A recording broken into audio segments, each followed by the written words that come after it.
ماوەیەکە خوازە سەر دونگ زۆر بووە. دونجی مەڕ هەندێک جار لای قەسابەکان دەست ناکەوێت.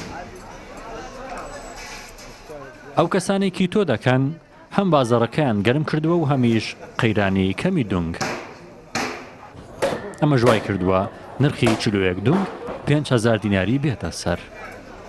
پار هاوینان مانجی تەمووس لەگەڵ ئاب قەساب دونجی فرەتدا هەف بە فرەدان فرەتدا مەسەرەن فرەش لابات 2,000 دەکرد بەڵام ئەو ساڵ یعنی ماشەڵڵا خواستی ئەوەندە لەسەر بوو بۆ ئەو ریاضەی کلیتۆرەشتە کوێیە 10,000 دیناری لەسەر ئاوێ دەکرد بەخوایان بەخۆم بە 12شمدایە ئێستا لە نمونەسە نەمایە ئێستا هیوا هەیە دەرێ بەس باش نییە بەس بە شەرتی کابرا گوتی بە شەرتی جەڵتەیە.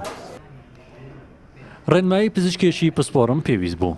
دکتۆر شێرزاد ڕاوێژکاری خۆراکە. پێی وایە خواردنی چەوری ئاژەڵی و کیتۆکردن زیانی ئەو تۆیان تا ئێستا نەبووە. بەگوێرە ئەو توێژینەوانەی کە لەبەر دەستا لە بۆ ماوەی 2 ساڵ خەڵک کیتۆی کردێ بەبێ هیچ کێشەیەکی تەندروستی بەڵام بەو مەرزەیکە کیتۆیەکەی بەڕاستی بە ڕێک و پێچی و بەگونجاوی بکاتن. بەڵام لە هەمان کاتی خەڵکی واش هەیە تووشی بەڕاستی هەندێک کێشەی تەندروستی دەبی لە ئەنجایم بەکارهێنانی کیتۆ بەڵام ئەوە گشتی نییە. ئێمە بە شێوەیەکی گشتی ئامۆژگاری خەڵک ناکەین بۆ ئەوەی لە ماوەی ژیانی بە بەردەوام کیتۆی بکاتن. هۆکارەکەشی ئەوەیە زۆر خۆراکی بەسوود هەیە ئەو کەسانە لێ بێبەش دەبن. هاتوومە تێشێک لە چێشخانە ملیەکانی شاری هەولێر لێرە دەبینین کە هەمووی چەوری و دونگە بە تایبەتی ئەوانەی کە کیتۆ دەکەن وەک خاوەن چێشخانەکە باسیەوە دەکات کە ڕۆژانە خەڵکێکی زۆر دێن لێرە داوای چەوری دەکەن و چەورێکی باش دەخۆن. کیتۆ چێشخانەکەی نەوزادی قەرە باڵغتر کردووە زیاتر لە جاران دونگ دەهێنێت. دونگ لەو چەوریانەیە کە داواکاری لەسەر زیاد بووە وە خۆی دەڵێت ئێواران بە لێدانی شیشی دونگ پێڕاناگات.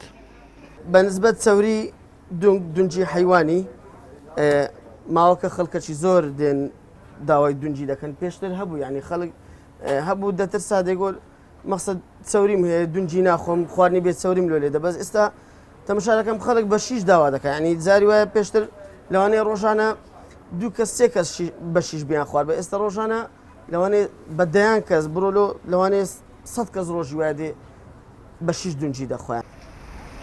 لە هەر شوێنێک چەوری هەبێت ئەو کەسانێکی تۆ دەکەن دەوێن.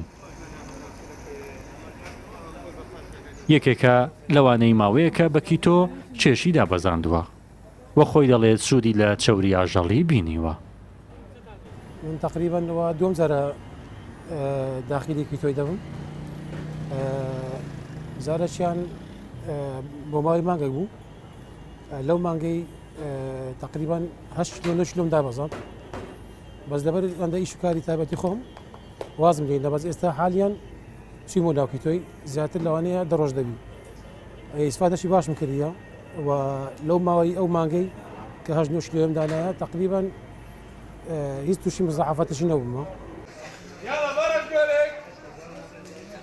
کیتۆ لای بەشێک لەو کەسانەی چێشیان زیادە بۆ تەمۆت. گۆشتفرۆشەکان دەڵێن خواست بۆ چەوری ئاژەڵان نەک تەنیا لای ئەو کەسانە زۆر بۆ کە کیتۆ دەکەن بەڵکو بە ڕێژەیەکی بەرچاو بەشێک لە هاوڵاتیان ڕویان لە چەوری ئاژەڵی کردوتەوە. هێمن هەینی کوردستان 24 هەولێر.